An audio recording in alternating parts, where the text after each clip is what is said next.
Muy buenas noches, bendiciones. Aquí estamos. Vamos a estudiar la palabra, vamos a estudiar la Biblia.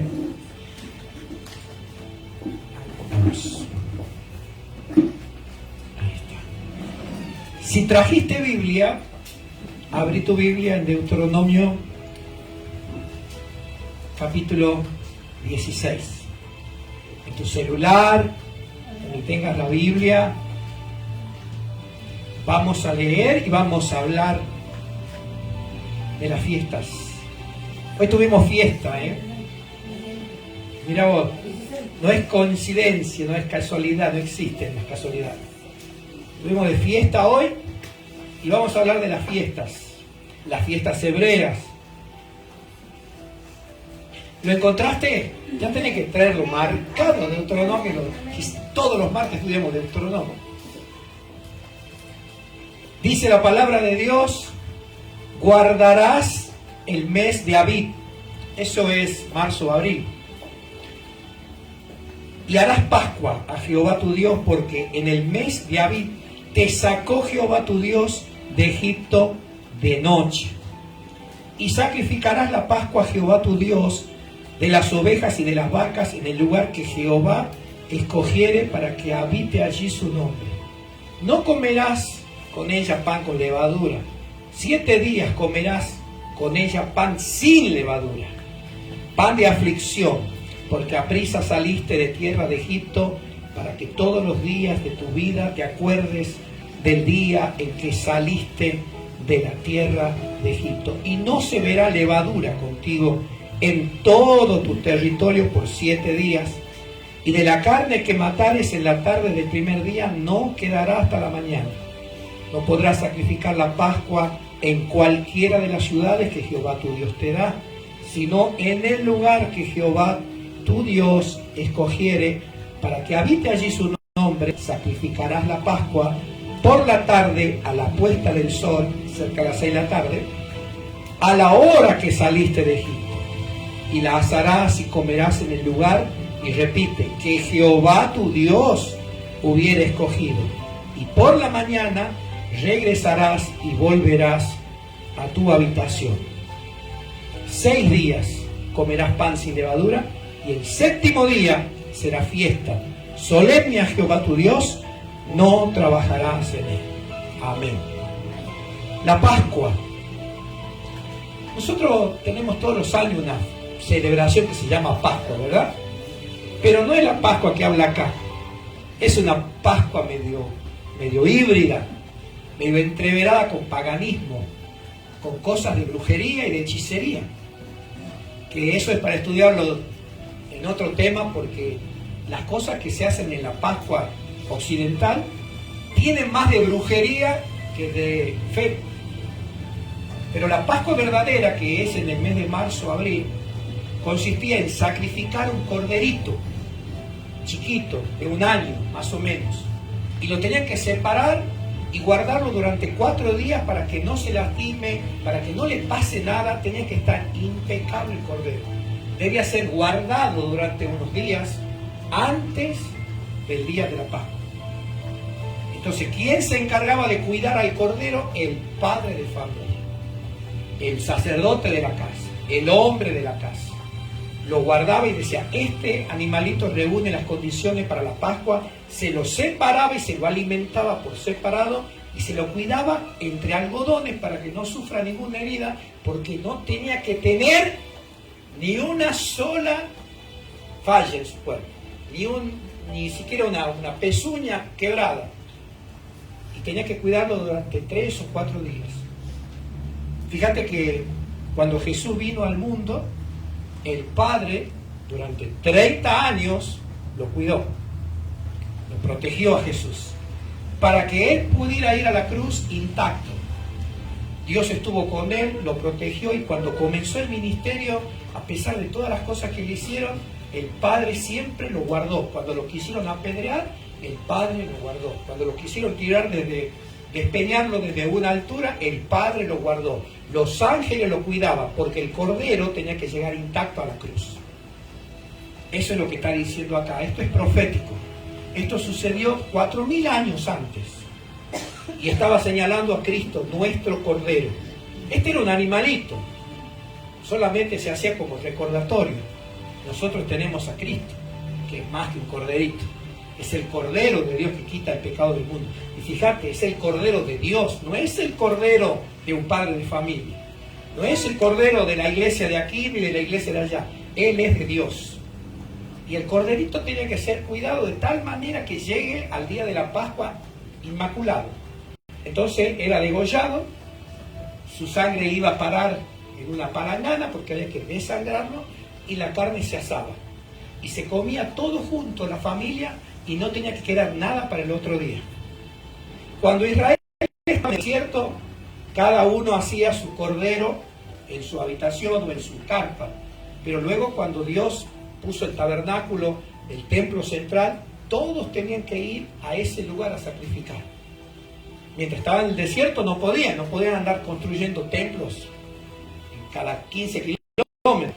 Cuando ellos construyeron el templo, ya no podían matarlo en la casa al cordero. Tenían que llevarlo al cordero vivo al templo. Y esas eran las peregrinaciones que se hacían a Israel, y eran fiestas sagradas que si vos no ibas, te sacaban del pueblo. Tenías que estar caminando a caballo, en burro, como sea, pero vos tenías que llegar a esa fiesta y llevar tu cordero. Y si vivías muy lejos, bueno, lo podías comprar, porque alrededor de Jerusalén estaban los pastores que criaban corderos exclusivamente guardado y cuidado para la Pascua.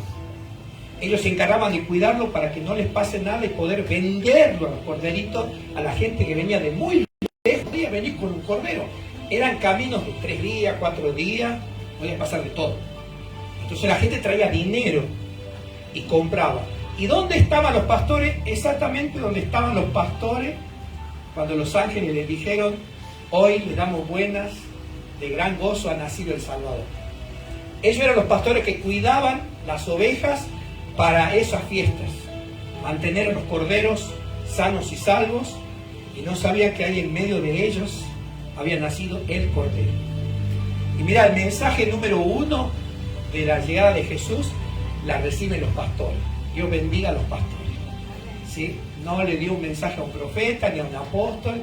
Los primeros fueron pastores que mientras trabajaban y hacían su trabajo, Dios se comunicó con ellos por medio de ángeles. Quiere decir que si vos querés que Dios trate contigo, cuida lo que Dios te ha dado. Fíjate que ellos estaban cuidando los animales para un deber sagrado. Cuando vos te ocupás de las cosas de Dios, para las cosas sagradas de Dios, ángeles te visitarán y te darán buenas nuevas. Te traerán noticias, te traerán respuestas.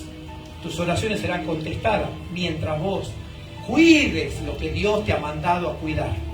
Mientras los pastores cuidaban las ovejas, recibieron el mensaje de que Jesús había nacido, ha nacido el Salvador. Esos eran los pastores que cuidaban para que los peregrinos puedan comprar el corderito y hacer la Pascua cuando venían a Jerusalén. Todos los años, entre marzo y abril, ellos tenían que caminar hasta Jerusalén para hacer el sacrificio de la Pascua. La palabra Pascua significa pasar por encima, pasar sobre. ¿Te acordás que cuando estaban en Egipto, Dios mandó que se encierren en las casas, sacrifiquen el cordero, pero en lugar de tirar la sangre tenían que pintar los dinteles de la casa para que cuando venga el ángel destructor, al ver la sangre, pase de largo? Esa palabra, pasar, es Pascua. Eso significa Pascua. Pascua no es huevo de Pascua. Pascua no es un conejito. Pascua no es comer tamales, ni empanada primavera. Si ustedes están ayunando, perdón si están ayunando, ¿no? No es eso. La Pascua significa el día que Dios pasó por alto y no los mató a los que estaban protegidos por la sangre. ¿Por qué? Si la paga del pecado es muerte, nosotros estamos vivos por la sangre. Y Dios sigue pasando por alto, a pesar de que pecamos. ¿Cuántos pecados cometió Adán? Y Dios lo echó del paraíso. 1. ¿Cuántos pecados cometimos nosotros? 1.000.000. ¿Y por qué no fuimos echados? Por la sangre. La sangre nos cubre, la sangre nos guarda. Por eso nosotros hemos cometido más errores que Adán Y sin embargo no hemos sido expulsados ni maldecidos como fueron ellos, porque en aquel tiempo todavía no había sido sacrificado el cordero. Entonces, ¿cuánto dan gracias por la sangre de Cristo? Que nos limpia del pecado y nos deja seguir adelante a pesar de nuestros errores. La Pascua significa que Dios ha pasado por alto, porque toda la familia de Israel, ninguno era santo. Ahora, ¿qué le pasaba a la gente que no tenía la sangre? Dice que el ángel destructor, el aniquilador de Dios, el ángel de la muerte, se metía por la puerta de las casas y les arrebataba la vida del primogénito, del hijo primero. Quiere decir que en todas las casas de Egipto hubieron llanto, clamor, hasta la casa de Faraón, que se consideraba un dios y que decía que su hijo era otro dios. Vino el Dios del cielo y mató al Dios de la tierra. Cada plaga que Dios mandó a Egipto era un juicio sobre un dios. Para el que no lo crea, hasta los piojos eran dioses en Egipto. La sarna, los piojos, las ranas, el agua convertida en sangre, el río Nilo era un dios. Y al primero que le ofrendaron vidas humanas fue al río Nilo, cuando Faraón mandó que cada hijo varón que nazca del vientre de una hebrea sea lanzado al río Nilo. Y en el río Nilo, con mucha suerte el bebé se podía ahogar. Pero si no tenía suerte, en el río Nilo había otro dios, que era el dios cocodrilo. Y los cocodrilos de Egipto tienen más o menos el largo que tiene el ancho de este salón. ¿Sabes todos los bebés que comieron los cocodrilos? Porque los egipcios no les pasaban espada, los arrojaban como ofrenda al río Nilo. Con suerte los bebés se ahogaban, pero al que no le tocó buena suerte, lo masticó un cocodrilo y se lo tragó quizás vivo. Eso es lo que pasó cuando en aquellos días nació un niño a quien llamaron Moisés. Y Dios, a pesar de que fue lanzado al río, pero no para ahogarse, sino para salvarlo, lo pusieron en una mini arca. Dentro del arca iba el Salvador. Y el agua del río la llevó justo a donde se estaba bañando la hija de Faraón. Y la hija de Faraón lo tomó y lo adoptó. Y cuando buscó a alguien que le debe amamantar, Dios hizo una broma. E hizo traer a la propia madre del niño para que lo amamante hasta los 4 años más o menos. Así que la mamá se enteró que su hijo vivía porque justamente fue contratado y le pagaron un sueldo para amamantar a su propio hijo. Por las personas que querían matar a los niños, terminó pagándole un sueldo a la madre de Moisés, porque Dios a sus siervos los honra. Hasta los enemigos te van a pagar. ¿Te recibí esa palabra? Hasta tus enemigos te van a pagar. No habrá más acreedores. Los acreedores se convertirán en tus deudores. Y ahí podemos ver por qué el ángel se lleva la vida de los primogénitos. Dice la Biblia, mía es la venganza, yo pagaré. Ellos ahogaron miles de niños hebreos. Y por eso en la noche de la Pascua, miles de hijos de egipcios también murieron. Pero no de la manera tan cruel como los egipcios mataron. Simplemente los niños dormían y Dios se los llevó con él, porque de los niños es el reino de los cielos.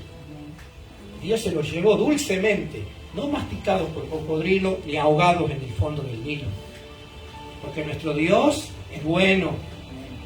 Y la Pascua significa que la sangre de Cristo o la sangre del Cordero que estaba sobre el dintel de la puerta no le permitía al ángel, porque donde está la sangre de Cristo el diablo no entra, la muerte no entra ninguna maldición. Por eso dice, ninguna plaga tocará tu morada, porque está la sangre.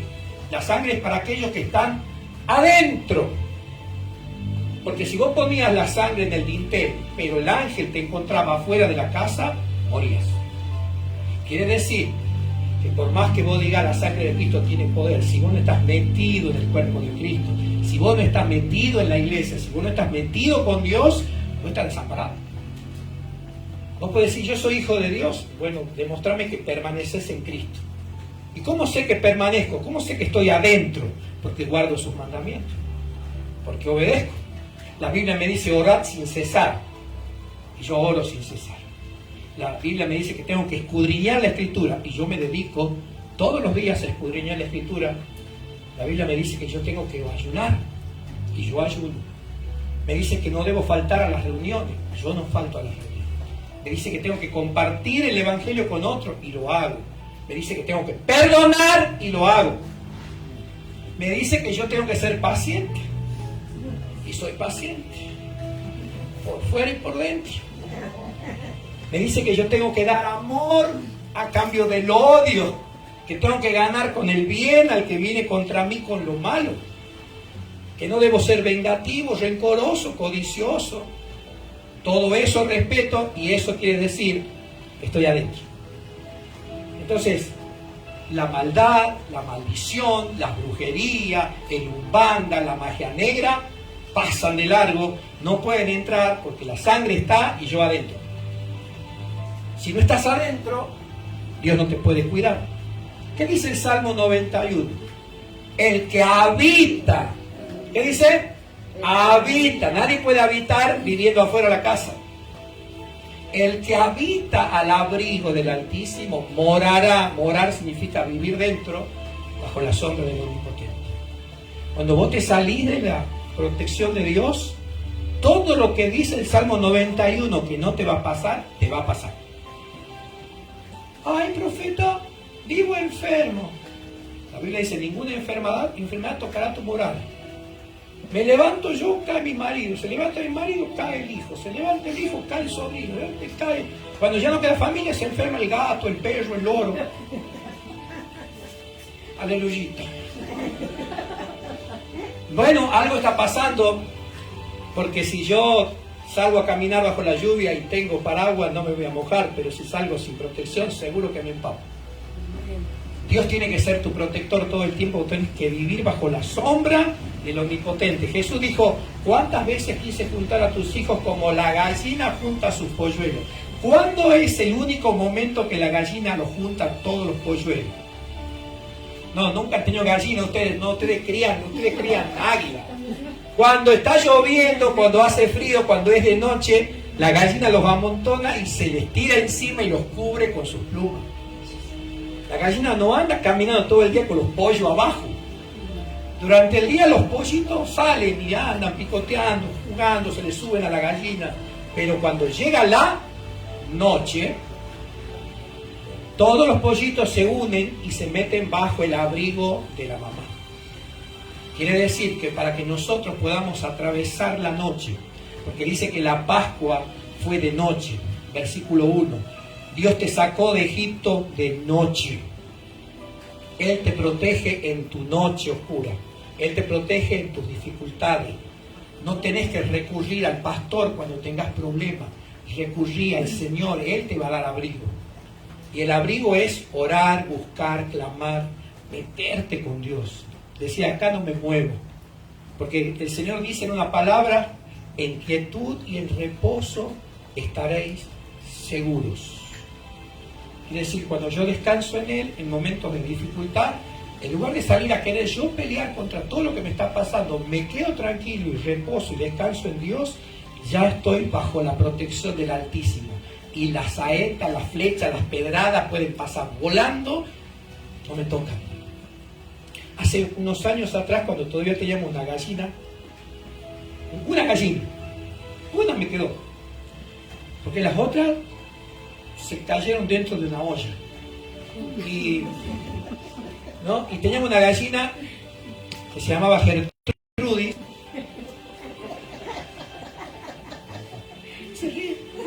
Gertrudis se llamaba, Gertrudis, ¿sí? Se llamaba Gertrudis, que la cambiamos por 2 pollos para el horno, porque era muy ponedora la gallina. Y se la llevó un chico que tenía una avícola para vender huevos y se la llevó porque era re ponedora. Y todavía vive la Gertrudis. Y un día se largó una tormenta muy fuerte y yo me acordé de que teníamos una gallina y dormía en el árbol que está cerca de mi casa. Cuando miro, no estaba Gertrudis, porque Gertrudis había tenido pollitos. Entonces yo empecé a buscarla desesperado y hasta ese momento todo el fondo estaba cubierto de agua, más o menos 10 centímetros de agua. Y seguía avanzando porque como es un terreno desnivelado y hay una pared, se junta todo el agua para él. La cuestión es que había sido un alto de agua, yo estaba como loco, hasta que escucho el gritito del pollito. Y la encuentro Gertrudis. la cabeza y parte del buche le salía y el otro estaba bajo el agua. Y ella gritaba y se podía escuchar los pollitos. ¿Y vos sabés que los pollitos no se ahogaron? ¿Cómo será que lo habrá cubierto del agua que los pollitos se salvaron? ¿Qué hubiera pasado si los pollitos anduvieran de iglesia en iglesia, buscando un ministerio, buscando unción, y no se quedan con donde Dios los puso? Viene la tormenta, se los lleva. Y es grande la ruina, porque cuando vos vivís bajo el abrigo del Señor, vos edificás casas sobre la roca. Y puede venir la tormenta más fuerte y el viento más violento, y tu casa no caerá. Y vos estarás firme. Pero si no, te lleva la lluvia. Por eso hay muchas personas que andan de iglesia en iglesia, porque no saben de quién son hijos. No tienen a su gallina madre. No tienen su casa central, no tienen su casa paterna. Entonces andan y los agarran las tormentas y después los tenés que buscar en el ovario. Porque terminan y están con un poquito, con pares de sufrir. Al otro día se van con los bautistas, al otro día están con los pentecostales, otro día se van con los católicos, otro día están con los ortodoxos, testigos de Jehová, los mormones o vallos. Porque con semejante entrevero de cosas en la cabeza terminan locos. ¿Por qué? Porque siempre andan sueltos y no se meten bajo la protección, la cobertura de Dios.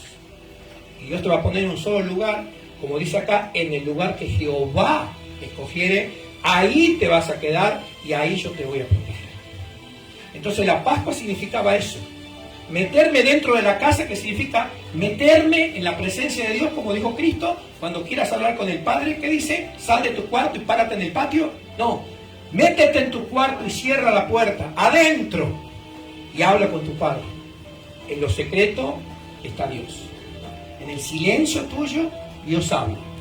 Pero si vos andas de un lado para otro, fuera de la casa, fuera de la comunión con Dios, cualquier cosa que pase afuera te va a afectar.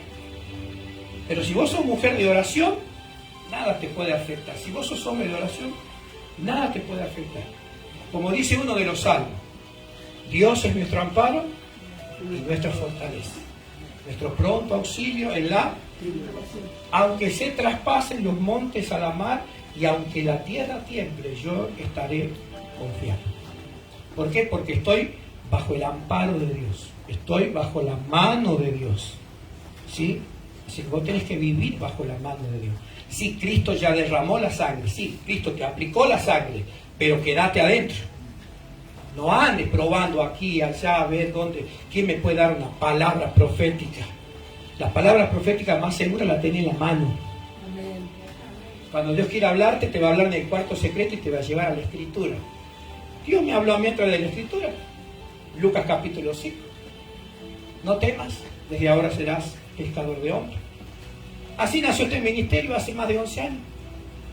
Con un versículo bíblico revelado nació este ministerio. Yo me convertí de ateo a creyente leyendo las bienaventuranzas de Mateo capítulo 5. Entonces, no necesité que venga un profeta y me diga, Dios tiene algo grande para ti, porque lo hubiera sacado a patadas, porque no creía y aparte odiaba a los creyentes. Saulo de Tarso era Heidi a la par mía. No lo quería, me hablaban de Dios y uy, ya está, un cobarde falta de personalidad que tiene, necesita de un poder supremo para vivir. Yo decía, yo soy el artífice de mi destino y hago de mi vida lo que quiero. Hasta que apareció Jesús y me dijo, pero ¿qué hace? Pedazo de gusano.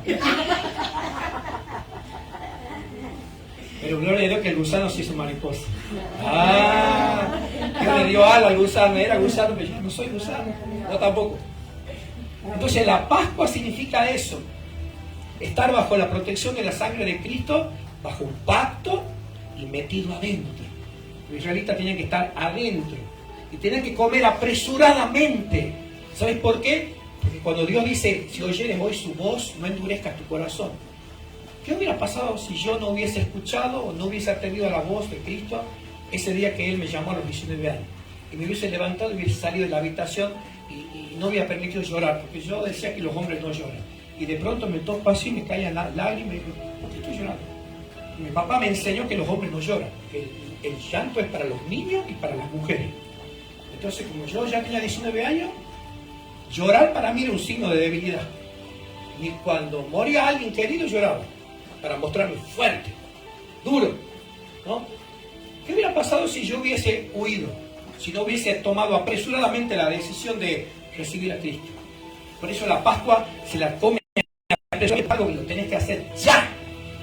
Cuando Dios te llama, ¿qué tenés que hacer? Responder ya.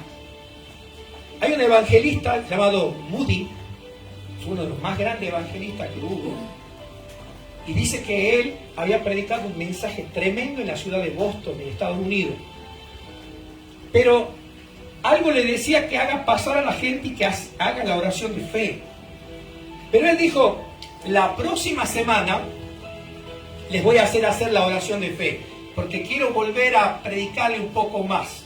Y el Espíritu le decía que no, que los haga pasar ahí. Y él pensaba que era su ego, como diciendo, bueno, toda la gente que se entregó a Jesús. Y él lo dejó para la semana siguiente. Lo que él no sabía, que en esa semana se produjo el más catastrófico incendio en la ciudad de Boston. Y casi el 90% de las personas que asistieron a esa reunión murieron carbonizados. Y sin Cristo. Porque no hicieron la confesión. La Biblia dice que si creyeres en tu corazón y confesares con tu boca, serás salvo. Y él dejó la confesión para 7 días después. Pero en esos 7 días ocurrió un incendio y se le fue al infierno. La mayoría de la gente se fue al infierno habiendo oído el Evangelio, pero no habiendo confesado. Porque dice, comerás apresuradamente. Yo he visto evangelistas que cuando hacen el llamado la gente pasaba corriendo al altar, desesperada por Jesús. Porque no podés dejar para mañana una decisión tan importante que tiene que ver con el destino de tu alma. No podés dejar para mañana. Es ahora, es ya. Si oyeres hoy su voz, no postergues. No postergues, no dejes para mañana lo que puedes hacer hoy. Si hoy sientes un llamado que Dios te dice tienes que meterte en ayuno, no dejes para la semana que viene. Porque lo que Dios te quiere dar con ese ayuno, te lo quiere dar ahora, no la semana que viene. El que maneja los tiempos no sos vos, es Dios. Cuando Dios te dice anda a predicarle a tal persona, no digas después, tal vez esa persona ya está por morir. Y cuando quieras ir a predicar, ya está. Entonces, la Pascua dice rápido, rápido, porque apresuradamente yo te saqué de Egipto de noche. Dice que los israelitas salieron corriendo de Egipto. Era ese momento o nunca. ¿Por qué?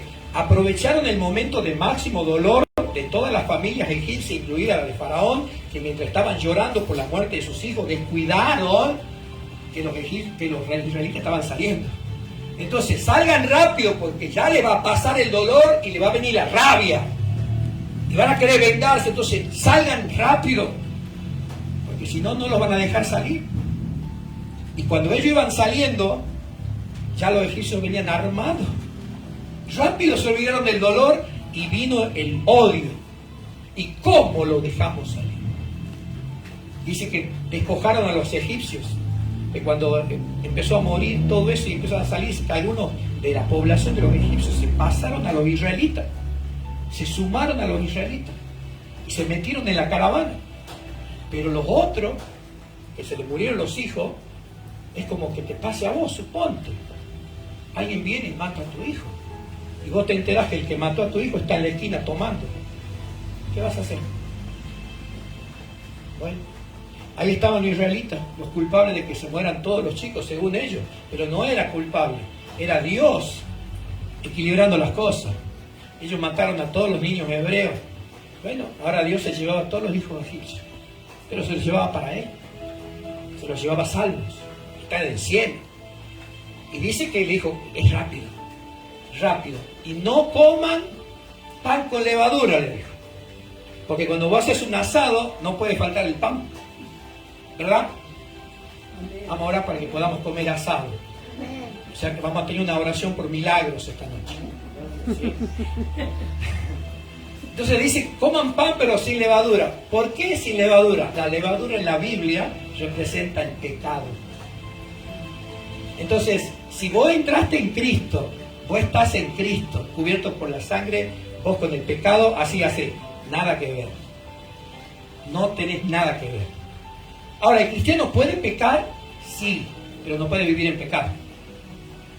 Porque no me van a decir que ustedes no fallan. No van a decir que no tropiezan y que por ahí se les cruza un mal pensamiento, o responden mal, o tienen malas actitudes. Nos pasa a todos. Porque si no te pasa, entonces, bueno, pasa, te vamos a adorar. Pero no podemos vivir. Vos podés decir una mentira, pero no podés vivir en mentiras. Vos podés tener una falla de carácter, pero no podés ser idiota todo el tiempo. Vos podés ser una persona que pronto te da un poco de dolor, de rencor, pero no podés vivir año tras año con un rencor ahí. Eso es levadura. Y si vos pasaste por la sangre del Cordero y estás en Cristo, vos a eso lo tenés que vencer. Vos tenés que sacarte la levadura. La Biblia dice, limpiaos de toda levadura, que representa la vieja vida. ¿Qué efecto produce? A ver, ¿cuántas amasan acá? Nadie, los demás todos compran el pan en la panadería, claro, son todas chetas. Amasar, harina, agua, huevo, bien. Cuando le pongo levadura, ¿qué le pasa a la masa? Ese es el gran problema de los hijos de Dios. Cuando tenés levadura, te inflás. Te sentís grande, te sentís importante. Entonces, cuando vos empezás a vivir de esa manera, dice la Biblia que Dios a los soberbios los resiste. Dice que a los soberbios los mira de lejos, al altivo de lejos, pero le da gracia a los humildes. La humildad es ausencia de levadura. El orgullo y la vanagloria es presencia de levadura. Cuando hay levadura, te elevas. Entonces te agarra una especie de apunamiento espiritual. ¿Vos sabés lo que es apunarse? Cuando vos subís a las montañas y se te tapan los oídos, te empieza a doler la cabeza y te da puntada y mareo y te falta el aire y te empieza a sentir mal, porque te apunaste. La altura te hace apunar. Entonces te dan masticar un chicle, un caramelo, hasta oxígeno te ponen en el avión. Cuando volvía me agarró eso a mí. Quedé sordo. Ella me hablaba y yo le escuchaba hablar como las ardillitas. Bueno, tiene un poco como ardillita, pero más gruesa, pero era como Albi, las ardillas, escuchaba a la gente hablar. Estaba loco. Y me agarró cuando el avión bajaba. Agarró turbulencia en el último momento del viaje, agarró turbulencia y ahí se me taparon los oídos. Y yo veía a la gente. Y yo le hacía el oído y no estaba apunado. 2 días me duró el dolor de cabeza. Y a veces cuando vos no sacás la levadura de tu corazón y te empezás a elevar, te elevás, te sentís grande, se te tapan los oídos, ya no escuchás consejos. Nadie te puede decir nada vos, porque vos te la sabes todo. Porque no, vos sos el gran teólogo, vos sos el gran profeta, ya te apunaste, se te taparon los oídos, la gente te quiere hablar y ¿qué? No. Y hay un montón de apunados con corbata, con ropa de mujer también, que dicen, vos no me vas a enseñar porque a mí me enseña el Espíritu Santo.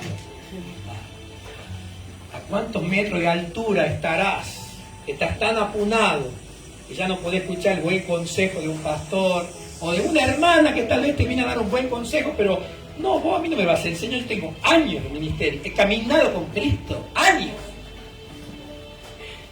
Apunado, sordos. Es más, están tan sordos que a Dios escucha.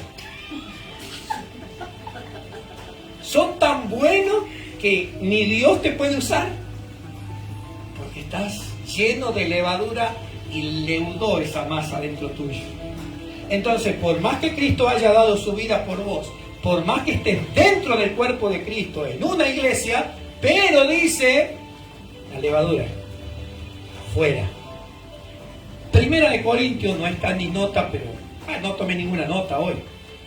Primera de Corintios, para que veamos, y anotalo, si Dios me ayuda a encontrarlo. Verso 7.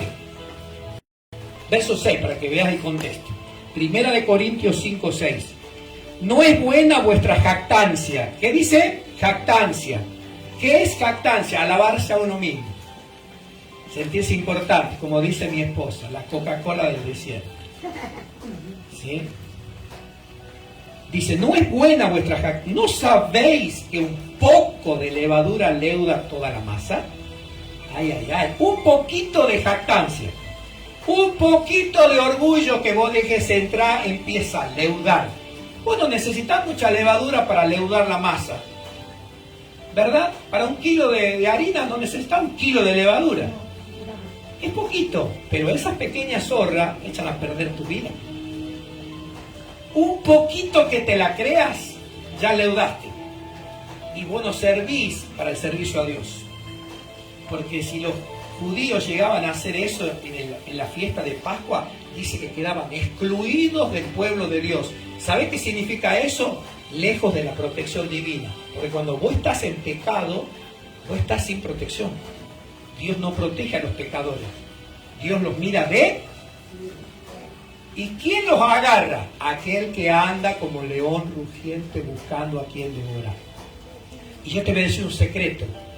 Entre los platos favoritos del león está el pan leudado.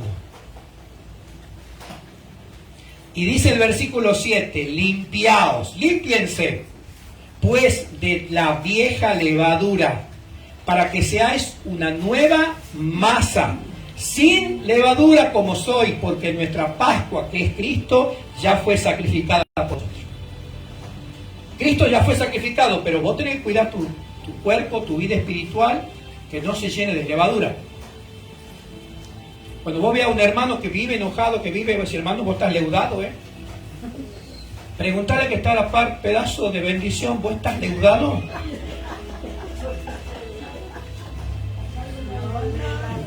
Y no estoy hablando de gorditos leudados. Algunos estamos leudaditos ya. ¿Sí? Yo estoy hablando de la levadura espiritual. Cuando vos dejás entrar algo pequeñito, pequeñito, y te descuidás de eso, es como cuando cae una piedrita en el vidrio. Pues si no, es una piedrita. Bueno, de ahí se empieza a rajar todo el vidrio y perdés toda la ventana. Y todo empieza con una piedrita chocando en el vidrio. Y luego se va rasgando, se va partiendo, se te cae todo el ventanal. Todo empezó con una piedrita. Después terminás invirtiendo millones para poner un vidrio nuevo. Entonces, cuando vos das lugar al pecado, cuando vos das lugar al orgullo, a la jactancia, como dice el apóstol Pablo, no es buena vuestra jactancia. ¿De qué se jactaban los corintios? Tenemos los dones del Espíritu, tenemos profetas, tenemos esto, tenemos lo otro, y sin embargo también tenían a uno que se acostaba con la madrastra. Porque de eso trata el capítulo 5. Dice, de cierto se oye que hay entre vosotros fornicación, decía ay. Y tal fornicación cual ni aún se nombra entre los gentiles. Tanto que alguno de ustedes dice, hay uno que tiene a la mujer de su padre como amante. Ay, profeta, eso dice la Biblia, es que la Biblia es al desnudo. La Biblia te va al hueso. Y sí, en una iglesia había un creyente que tenía relaciones con la mujer de su padre, que no era su mamá. Era la mujer de su padre. Se ve que el hombre contrajo nuevas nupcias y la mujer estaba con el hijo y con el marido. Y este que venía a la iglesia. Venía y cantaba corito, el hombre Galileo y todo eso. Y lo dejaban pasar. ¿Por qué? No, es que ponía buena ofrenda. No, diezmo lindo es empresario. No vemos nada, no hay pecado, no hay pecado. Dios te ama, Dios te perdona. Y vino el apóstol Pablo y dijo, ¿qué dice en el último versículo? Verso 13, porque a los que están afuera Dios lo va a juzgar. Quitad pues a ese perverso de entre vosotros. Se terminó la historia, ¿Por qué lo quita? Porque ese hombre vivía en pecado. No es que falló una vez, vivía en pecado. Vive con la mujer de su padre.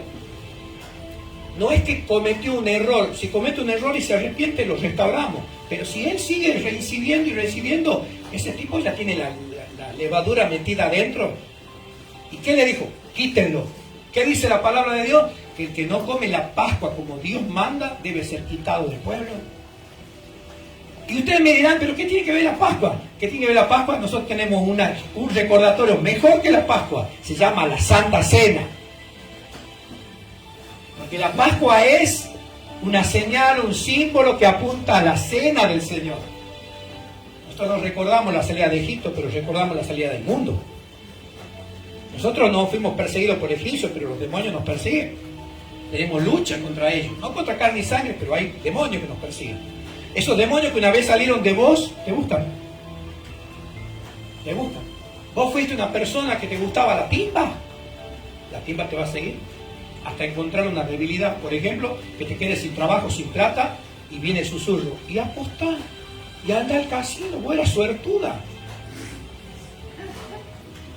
Y te tienta y dice, bueno, Dios sabe que estás en necesidad, no te pasa nada, métete en el casino. ¿Por qué? Porque está a la expectativa de que vos estés en debilidad y quiere meterse, el egipcio te quiere alcanzar. ¿Por qué los egipcios no alcanzaron a los israelitas? Porque Dios se puso en el medio, como columna de fuego. Pero cuando vos te salís de la protección de Dios, no hay columna de fuego que te libre. Porque cuando vos decidís volver atrás, Dios no te puede obligar. El Espíritu Santo no obliga, solo te guía. El diablo te va a empujar a hacer lo malo. El Espíritu Santo te va a decir, eso está mal, no lo hagas y ya queda en vos. Si vos decidís hacer o no. O tener los dos caminos. No elegir camino. Si te dice que drogarse, que beber, que hacer esto es malo, te pone el camino, bueno y el malo. ¿Qué vas a hacer? Y hacelo hoy.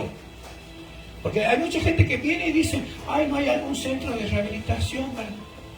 ¿Y por qué necesitas un centro de rehabilitación? Para que te ayuden a tomar decisiones cuando la decisión la tenés vos.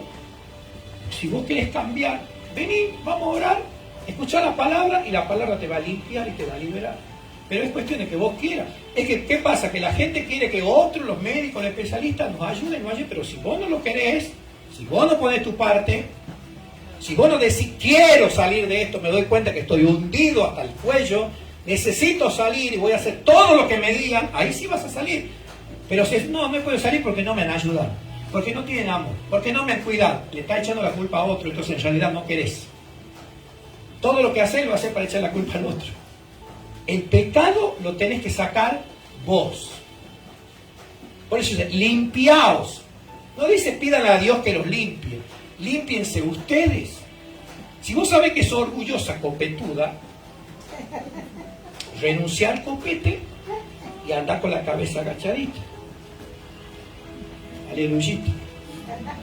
Si vos sabés que tenés mal carácter y que sos así irascible, que sos así explosiva, no digas que tenés carácter fuerte, no lo bauticé al carácter, no lo cristianicé, no lo bendiga al carácter. Es que Dios sabe que yo soy así. No, Dios sabe que sos así, tenés que cambiar. El siervo de Dios tiene que ser manso y humilde, que con toda mansedumbre responda a todas las preguntas. No hay siervo que vos les preguntas, vaya a orar. Pero pastor, yo que vaya a orar, ayude. ¿Qué carácter? No es carácter. Venga, hermanita, le voy a explicar. Paso número 1, traiga su Biblia, esa que usted nunca lee, tráigala para acá. Yo le voy a explicar. Hay gente que dice, yo no sé orar. Bueno, vamos a juntarnos a orar. ¿No? Bueno, tome, lea este libro y ahí va a aprender a orar. No, tenés que explicar, tenés que con sabia mansedumbre enseñar. Sacate esa levadura. Si antes eras así, en Cristo ya no tenés que ser así. Si antes eras impaciente y no soportabas lo insoportable, ahora vas a tener que soportar lo insoportable porque la iglesia está llena de insoportables. Y los insoportables tienen que convertirse para hacerse soportables. O sea, todos tenemos una tarea. Todos tenemos que trabajar. El que es impaciente, para tener paciencia con los insoportables. Y los insoportables tienen que dejar de ser insoportables para que la gente lo banque. Hay gente que son pesados. Todos los días te vienen con una historia nueva. Todos los días. Pasan años y te dicen, estoy en lucha. Y lo encontrás 10 años después y estoy en lucha. Pero siempre se va renovando, estrenan luchas. Todo el tiempo están estrenando luchas. Parece que toda la vida de ellos es lucha. Cuando Cristo nos llama a ser más que vencedores. Amén. Entonces, la Pascua te mete en una nueva dimensión de vida. Y la Santa Cena es mejor que la Pascua. Porque la Santa Cena no fue sacrificado un corderito del corral, sino que fue sacrificado el Hijo de Dios. La sangre de Cristo no debe estar sobre la pared de tu casa. Hay algunos cristianos, agarrate Catalina que voy a tirar un bombazo.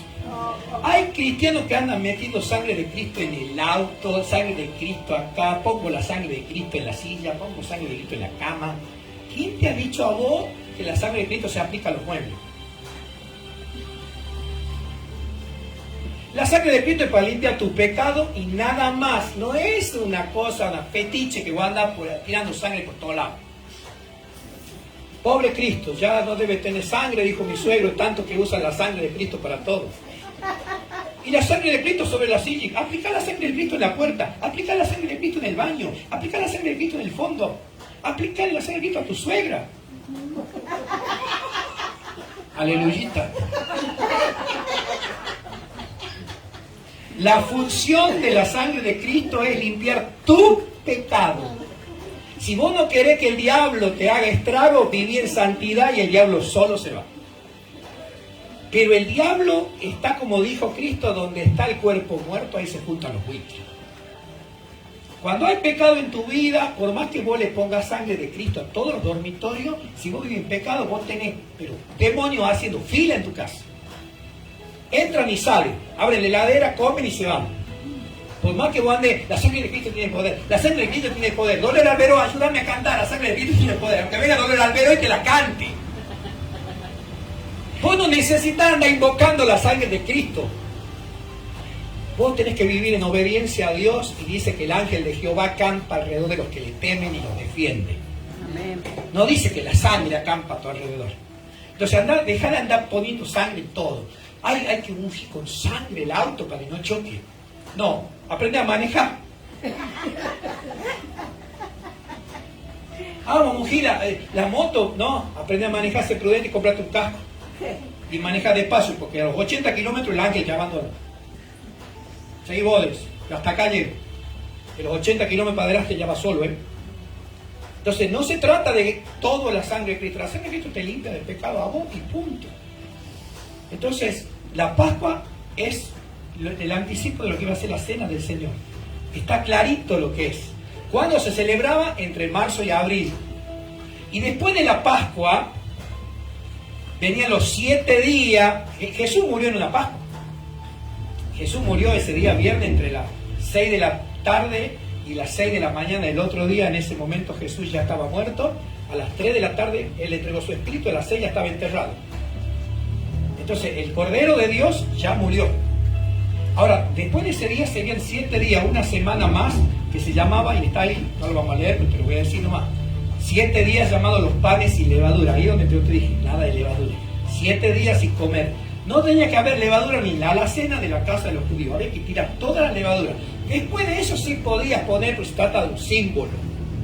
Pero nosotros no tenemos que estar solamente 7 días. ¿Qué hace la gente en la Pascua? Solamente ese día no come carne. Pero ¿qué? ¿El cordero no es carne? La verdadera Pascua se come carne. Lo que no se debe hacer no es lo que se come, sino lo que se hace. Hay que dejar de pecar. Entonces no se trata de no comer carne, se trata de no vivir en la carne. Se trata de obedecer a Dios. Y el número 7 representa la perfección. Quiere decir que si vos estás en Cristo, vos tenés que tener una vida sin levadura, no 7 días. Vos tenés que luchar con el pecado todos los días de tu vida. Si vos sos mal hablado, si sos mal pensado, vos tenés que batallar contra eso hasta que puedas ganarle. Hay gente que era depresiva. ¿Cuánta gente había acá que eran depresivas antes? Yo también. ¿Sabes cómo batallé con eso? Cualquier cosa me deprimía. ¿Amaneció lloviendo? Qué ganas de llorar en esta tarde gris. Porque me deprimía la lluvia. ¿Amaneció lloviendo? Y ya me ponía a escuchar a Valeria Lynch. No, si vos no escuchabas eso, claro, no, vos eras sacrosante, escuchaba el Ángelo, vos. Y me ponía a escuchar música triste, poneme más triste todavía. Y cuando no me alcanzaba, me ponía a tomar. Tráigame otra copa, cantinero. Échale. Porque no solamente era depresivo, es que me gustaba estar depresivo, chico. Y yo decía, cuando estoy deprimido es cuando me siento vivo. Es un culto a la depresión. Cuando entré en Cristo, a años le peleé al bicho ese. Yo no puedo justificar diciendo, es que yo soy así, Señor. Así he llegado al camino y bueno, así soy, depre. No, nadie puede creer que yo era un amargado. Pero yo le di batalla. Porque después que está la sangre, después que vos entras en Cristo, vos tenés una vida sin levadura. Y la depresión es levadura. Porque hace que vos te sientas que no servís para nada cuando Cristo murió por vos. ¿Cómo no va a servir para nada si Jesús murió por vos? Jesús no murió por nadie. Jesús murió por alguien. Vos sos alguien.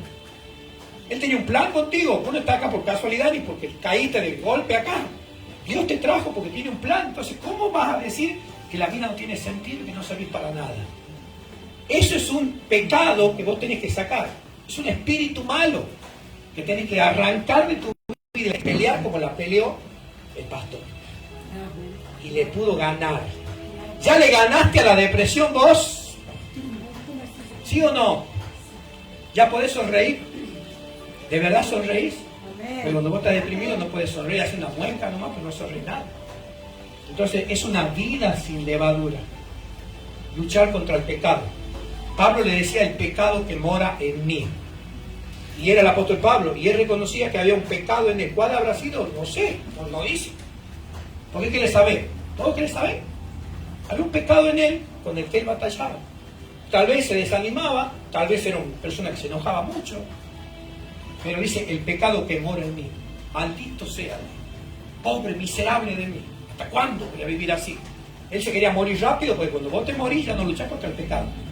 Quiere decir que el día que vos mueras vas a dejar de luchar con el pecado. Pero mientras estés viva vos tenés que luchar contra tu carácter, tu impaciencia, la idiotez, la depresión, la envidia, el pocherío, un nuevo pecado que acabo de agregarle a la Biblia. El pocherío. Pregúntame, ¿qué es el pocherío? Pocherío, ¿ah? La pocha. Pastora, pero es para que oremos, ¿no? Hermano, te voy a contar una cosa. Le he visto a la hermana fumando en la esquina. ¿Ah, sí? Sí. ¿Y qué hiciste? No, le vengo a contar. ¿Y por qué no te acercaste a la hermana y dijiste, hermana, ¿por qué fumás? Trata de dejar eso. Yo te voy a ayudar ahora para que dejes el cigarro. Porque si vos no dejas el cigarro te va a hacer perder las bendiciones. Y hay mucha gente que es así, ven cosas y en lugar de ir a ayudar a las personas, van a contarle a todo el mundo, en lugar de ir a hablar con esa persona y tratar de ayudar a tu hermano a vencer esa debilidad. Ese es el pocherío. Ese que cuando escucha un ruido en la calle, ¿viste? Se corren las cortinas. Y cuando no ha visto nada, ya la ha visto la de frente y ya le manda un mensaje. ¿Qué pasó? ¡Ah! ¿Te enteraste? Pocherío ese, ¿eh? Vamos a ver. Después de los 7 días de los panes sin levadura, ya termino, profeta, ya termino. Después de los 7 días de los panes sin levadura, esperaban 50 días. ¿Cuántos días? 50 días. Y venía una tercera fiesta. Se llamaba la fiesta de las cosechas. Se llamaba Pentecostés. ¿Sí?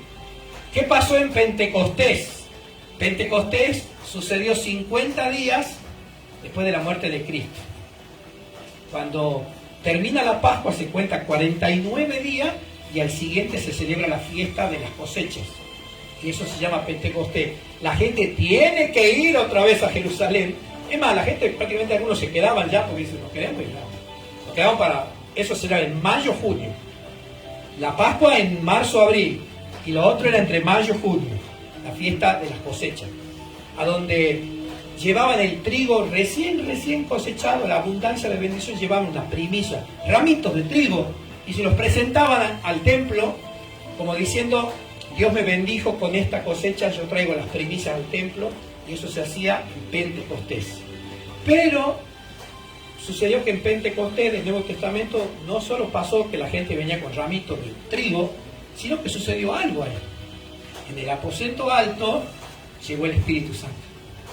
Y el Espíritu Santo trajo y presentó ante Dios las primicias de la iglesia. 120 personas rústicas, humildes, que se convirtieron en trigo de Dios. Y ese es el ramillete de primicia.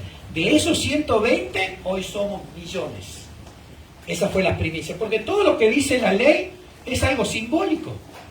La gente iba con ramilletes de trigo, pero acá era un ramillete de personas, 120.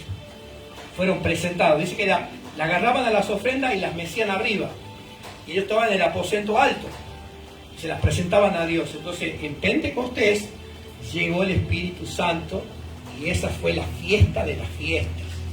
Ahí nace ¿qué? Nace la iglesia. Nosotros no nacimos en Roma, nosotros nacimos en Jerusalén, en la fiesta de las cosechas, en la fiesta del Pentecostés. Ese fue el día 1 de la iglesia. Ahí tenemos a los apóstoles, ahí está María, ahí están los hermanos, 120 que salieron por todo el mundo a predicar el Evangelio, porque esas primicias hoy se convirtieron en multitudes. Gracias a ellos nosotros estamos acá. A través de ellos nos llegó la Biblia, el Nuevo Testamento, el Espíritu Santo se sigue moviendo, hace milagros. Todo empezó en la fiesta de las cosechas. Entonces todo lo que te habla de Deuteronomio 16 es algo profético. Era un símbolo nada más. Hoy en día hay muchas iglesias que siguen haciendo, ay, vamos a hacer la fiesta de las primicias, y ponen un montón de comida y comen y comen. ¿Qué tiene que ver? ¿Son judíos? Los judíos siguen haciendo eso. ¿Por qué? Porque todavía esperan a Jesús. Para ellos, nuestro Señor no era el Mesías. Ellos están esperando a otro tipo de Mesías, más poderoso, no uno que entra en burro y que no se lava las manos para comer y escupir a la gente. Entonces, si vos seguís practicando y haciendo la mesa de la abundancia, comiendo sandía, comiendo manzana, vos sos legalista, vos sos un judaizante. Vos estás igual que los judíos. ¿Qué vos te esperabas el Mesías todavía? ¿En serio? Te hago una oración de fe de nuevo. Nosotros la única fiesta que se nos permite es la cena del Señor, y nada más. Ahora, si después de la cena vos querés hacer una comida para compartir, es una cena. Pero yo he visto iglesias que todavía practican lo de la mesa, de la abundancia, de la cosecha. He visto iglesias donde traen hasta los corderitos, los traen los hermanos y los dejan en el altar. Así están los pastores. Cajones con durazno, cacho de banana traen las primicias. Pero ¿qué vos estás en el tiempo de la ley todavía? Dios te bendice en la cosecha, te bendice en el ganado. Si vos querés invitar a tus hermanos, traerle un cordero para el pastor, un cordero para el hermano, para que haga un asado, hacelo, pero traerlo al templo, eso era para el tiempo de la ley. Ahora, vos no necesitas ir a un templo, vos sos el templo. No necesitáis hacer rituales. Y hay iglesias que todavía hacen eso y se llaman las judeocristianas, ¿no? Que conservan las costumbres hebreas y Cristo. Es como que le sumaron un poquito, es lo que hacen los judaizantes. Mezclar las cosas. Nosotros no tenemos mezclas. Nosotros tenemos cristianismo. El cristianismo es la cena del Señor. Ahora, si vos querés poner una mesa y poner en la mesa fruta para cenar después y entrar a comer como loco, hacelo, pero no como una ceremonia, no como un ritual, porque eso es ley. Y vos estás cayendo como los gálatas insensatos que, habiendo empezado por el Espíritu, terminan en la carne. Si ustedes se mueven así, de la gracia habéis caído, dice la palabra.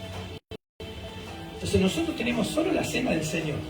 Y en la cena del Señor, Jesús ofreció su cuerpo, no el cordero, el de Él. Derramó su sangre. El pan que representa, hablando de la levadura, el pan que es Cristo. Cristo es el pan. No dijo yo soy el pan de vida. Muy bien por lo que lee la Biblia. ¿No? Dijo yo soy el pan de vida. En otra parte dijo yo soy el pan que descendió del cielo. ¿Dónde nació Jesús? ¿Cómo se llamaba la ciudad donde nació Jesús? Está en un corito ahí que canta del burrito de Belén. En Belén nació, ¿verdad? ¿Sí o no? ¿En Belén? ¿Segura? ¿O Entre Ríos? ¿Dónde era? En Belén. Belén es casa de pan. Y Él es el pan. Y Él es el pan sin levadura porque Él fue concebido y no tenía pecado. Él es el pan sin levadura. Entonces, estaba preparado para dar su cuerpo porque Él era un pan sin levadura. No había pecado en Jesús. Por eso Él dice, yo soy el pan. Pero Él también dice, mi sangre es la sangre, el vino del nuevo pacto. Marcó un final y un comienzo. Ahora nosotros estamos bajo el poder de la sangre de Cristo. Vos no tenés que matar ningún cordero para que Dios te perdone. Hay gente que cree que porque trae la ofrenda, Dios nos tiene que perdonar y llevarlo al cielo. O porque diezma todos los meses. No, eso es ley. Nosotros vamos al cielo no por lo que hacemos nosotros, sino por lo que ya hizo Jesús en la cruz. Nosotros tenemos que vivir consecuentemente con eso, agradecido a Dios por todo lo que Él ha hecho por nosotros. La Santa Cena nos tiene que hacer recordar lo que dice acá, para que recuerdes todos los días de donde Dios te sacó. Por eso la Santa Cena dice, para que hagas memoria de mi muerte por causa tuya hasta que yo regrese. La Santa Cena nos tiene que hacer recordar que éramos pecadores y ahora estamos sentados a la mesa con Dios. Cuando antes estábamos del chiquero con el diablo. Y del chiquero pasamos a la mesa del rey. Tenemos que estar siempre agradecidos. Hay gente que se olvidó de dónde Dios los sacó y condena a la gente. Como si ellos nunca hubieran pecado. Señor, hemos encontrado a esta mujer en adulterio. Moisés mandó a apedrear a estas mujeres. ¿Tú qué dices? Ellos se creían tan santos. Y no les podían sacar los ojos de encima a la mujer que estaba con poca ropa. Aleluya. Y dice Jesús se puso a escribir. ¿No? Imaginad lo que habrá escrito allá. Dios mío. Se agarró. Empezó a publicar en el muro el Señor. Fulano de tal anda con la vecina. ¿No? Y quiere condenar a esta mujer y él anda con 3. Aleluyita. ¿No? Porque a veces el que acusa anda peor que el que acusa. Y el problema es que ahí estaba la mujer, pero yo pregunto, no sé, perdónenme mi ignorancia, pero cuando hay adulterio creo que la mujer lo hace con un hombre. ¿Y el hombre? ¿Por qué la mujer? ¿Y el hombre que cometió adulterio sin pecar? ¿Cómo fue la historia? ¿Era un ángel? ¿Qué era? ¿Por qué trajeron solo a la mujer y no al hombre? El adulterio se comete de a 2. Entonces, no, tenían saña con Jesús y lo querían condenar a Jesús, lo querían atrapar y Jesús dijo, son hipócritas, pero yo ya, ustedes van y yo ya estoy de vuelta. Y se puso a escribir ahí, como diciéndole, cuidado que con este dedo yo escribí la ley, a donde dice, no trate de sacarle la paja del ojo a tu hermano cuando vos tenés una viga en el tuyo. Y cuando dijo, aquel que no tenga pecado arroje la primera piedra contra ella. Y dice que se inclinó de nuevo y a uno se fueron marchando. Empezando por los más viejos, digan viejo. Y terminando por los más jóvenes. ¿Por qué? Porque los más viejos tenían más pecado que los jóvenes. Tenían pecado por acumulación y por antigüedad tenían pecado. Por eso fueron primeros, dice. Porque viejos y viejos pecadores. Viejos sonsos encima. Aleluya. Ustedes no son viejos, ustedes son nuevas criaturas. Y después los jóvenes que dijeron, pues somos jóvenes, pero también pecamos. Vamos. Y se fueron. Entonces, ¿qué nos enseña Deuteronomio 16? Cristo murió por nosotros para que nosotros vivamos para Él. Para que nosotros luchemos con el pecado, la levadura. Nos deshagamos de la levadura. Y sobre todas las cosas, aprendamos a convivir con el Espíritu Santo. El Espíritu Santo te ayuda a vivir una vida victoriosa. El Espíritu Santo lo cambió a Pedro, que era cobarde, y ahora se paró y se puso a predicar. Ante la gente que antes le tenía miedo, ahora Pedro predicaba. Le cambió la vida a Pedro, pero Pedro tiene que cuidarse también de su temperamento, y Pedro era explosivo, pero el Espíritu Santo le ayudó. Entonces Dios te preparó todo. Murió por ti, te perdonó los pecados, te manda que te cuides, que sin santidad nadie verá al Señor, y encima, como broche final, te manda al Espíritu Santo para que te